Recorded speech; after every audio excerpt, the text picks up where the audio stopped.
Jonathan Frakes' guest spot as Lieutenant Thomas Riker in Star Trek Deep Space Nine Season 3 is effectively a remake and Star Trek's version of the first Jack Ryan movie, The Hunt for Red October.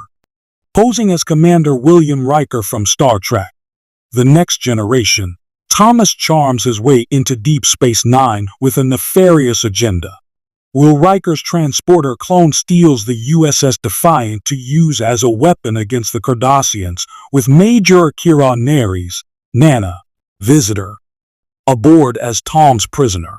What's more, Riker reveals he quit Starfleet and joined the Maquis. 1990's The Hunt for Red October was the first big-screen blockbuster adapted from Tom Clancy's series of novels centering on CIA analyst Jack Ryan. In Red October, Captain Marco Ramius, Sean Connery, steals the Red October, the Soviet Union's most advanced nuclear submarine. As the United States and Soviet navies mobilize to hunt the Red October, Jack Ryan, Alec Baldwin, deduces Ramius' true goal. The Soviet captain intends to defect to America. Thomas Riker's mission in Star Trek Deep Space Nine has fascinating echoes of Ramius' scheme in The Hunt for Red October. In Star Trek Deep Space Nine Season 3, Episode 9, Defiant.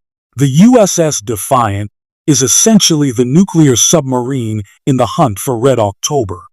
The Defiant is equipped with a Romulan cloaking device, which is akin to the Red October's silent propulsion system, the Caterpillar Drive.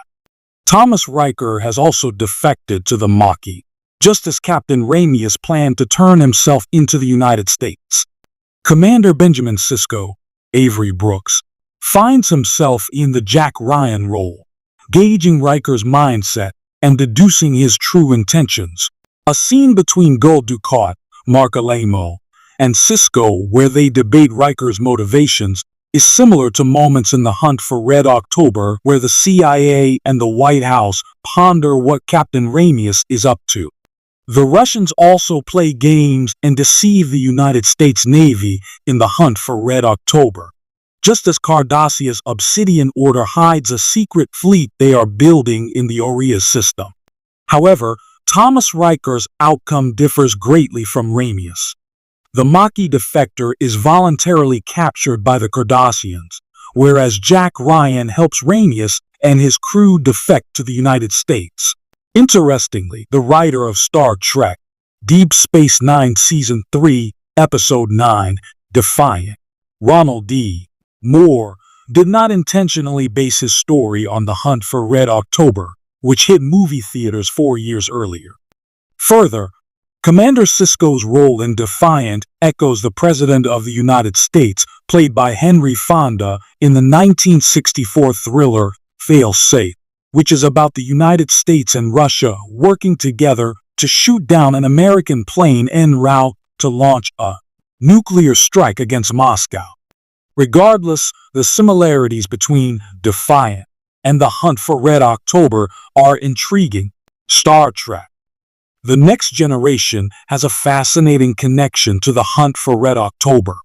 Gates McFadden, who plays Dr. Beverly Crusher and is one of Star Trek The Next Generation's main cast members, had a cameo appearance as Dr. Kathy Ryan in the opening minutes of The Hunt for Red October.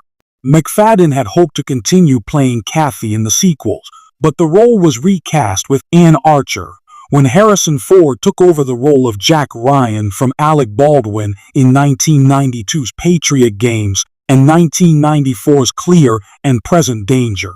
In 2014, a Star Trek leading man became Jack Ryan. Chris Pine, who played Captain James T. Kirk in J.J. Abrams' Star Trek movies, was cast as Tom Clancy's hero in Jack Ryan, Shadow Recruit, opposite Keira Knightley, Kevin Costner, and Kenneth Branagh.